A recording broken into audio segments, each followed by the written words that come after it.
how tough is it when you guys are not able to hit the three? It just seemed to be that was a key tonight, a rough night from the Yeah, I mean, we definitely missed some looks. They also miss, a lot of threes too. I just think we fouled too much, gave them too many free throws. What did Boston do tonight to really neutralize Joe? It really seemed like he just really didn't have a rhythm or anything out there. I think they just, did a good job mixing it up. We need to identify better, get them the ball in better places as when we're feeding it in there. And I think at times we kind of let him off the hook a little bit. But they did a good job, doubling him and doing that. And he could never get into a rhythm. Brett said that the physical aspect tonight, Al, of the game was huge, that maybe they, that was one way of taking you guys out of your game a little bit. Did you think that? Yeah, at times. Yeah, I think definitely at times. How can you better respond to that, in the middle of the game? Do you, are there things you could have done tonight looking back on it that, respond with a little more physical force yourself? I think I wouldn't say that ourselves. Coach feels it was physical. I think, some miscues defensively. In my eyes, we just had too many of those, and we need to be better communicating out there. And on the road, it can be a little harder. But we didn't do a great job executing our defensive game plan. So I'll lean towards that than the other stuff. On a positive note, what have you seen from Ben here over this last month and tonight in particular?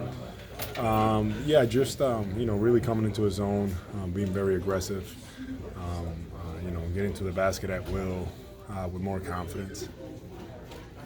Al, you obviously spent a lot of time here. You had a little exchange with Marcus there. Was that playful, or was that you had a little trash talk back and forth with him? Yeah. We always, Smart and I, we go way back, even before I was the Celtic, and it was.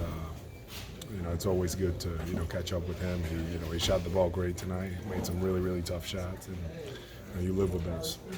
You had kind of a bit of a mentoring role for Tatum and Brown, who both taken steps this season. Are you obviously you're in the same division as them? It's not what you're. You don't want to see the Celtics be successful, but are you, for those guys personally, you feel a little pride in their accomplishments that they're starting to have? That's great. I think we always, we knew that they were going to be this, and we saw it a couple of years ago. When we went to the conference finals and the playoffs, and they really kind of came into their own, and they're going to continue to get better. That's a good thing about both of them. When you hear the boos at the start of the game, to be hated by Boston fans, is that kind of a badge of honor per se, maybe? I'm okay with that. Did Joel's hand seem to be bothering him?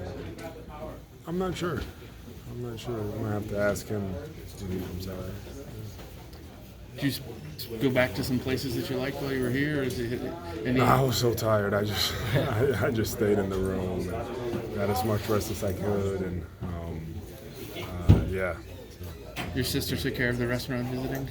I'm sure she did.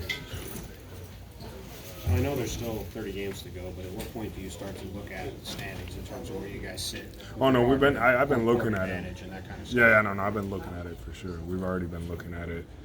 We're aware of it. Obviously, we're not where we want to be, but we're definitely looking at it. How, with that being said, Last one guy. You guys obviously are in a race with these guys. Same with Miami and Milwaukee. How much more important does that make the stretch for you guys to try to gain some ground back? Well, it's very important. We were counting on tonight.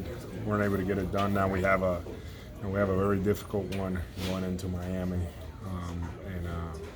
all our focus has to be on that and start making up some ground. But it starts, with that Miami game. Thank you. Thank you guys. Yeah. Thanks,